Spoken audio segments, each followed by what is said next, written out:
everyone, it's the bearded Persian here. Thank you for joining me. This is my first training video. So if you're interested in more educational videos about working out, how to improve yourself, give this video a like and subscribe. And let's get started. What we're going to be doing today is working out your chest. I'm going to walk you through the exercises, how you have to do it, how many sets, how many repetitions.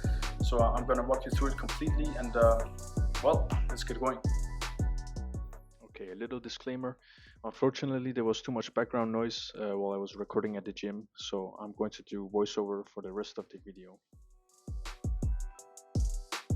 Okay, so let's get to why we're starting with this exercise.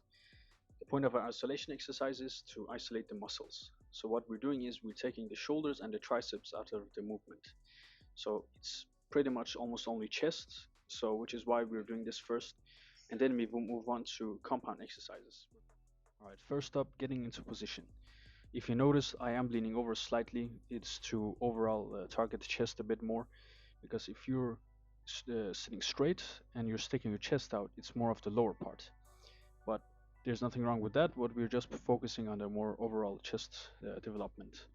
Especially the upper part, because you can never have a big enough upper chest.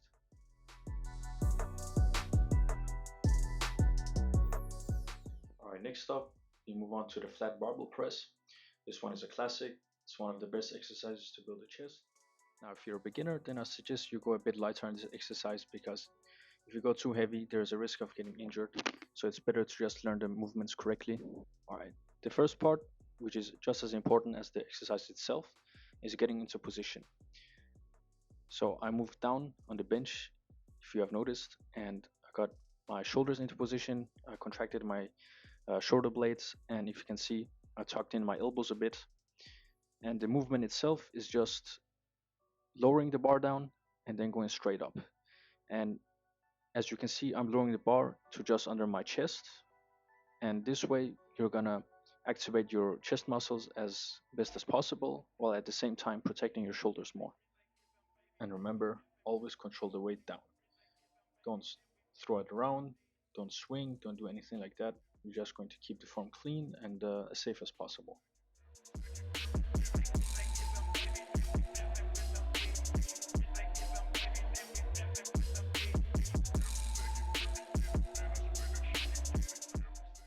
Now we will move on to the incline dumbbell press.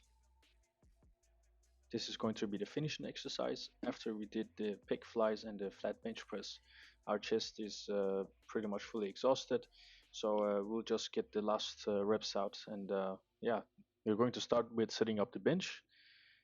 I like it when it's 45 degrees, and this one, it hits my upper chest the best. Step number 2, getting into position. So here I was explaining that you have to pretty much deadlift the weight up, and then when you are about to lay on the bench, you pretty much throw the weights up with your knees. So it's okay to cheat here, because you don't want to get injured and you want to get into position in the best way possible. Okay, so with the incline chest press with the dumbbells, it's important that know that if you have any imbalances, the best way to do it is like typically you do with the all chest exercises. You get in position, you contract your scapula, like this is contracting your scapula, and then you tuck your elbows in slightly, like if you can see from the side, go down like this, and then just straight up, because we're trying to focus on this part of the chest. So that's basically it.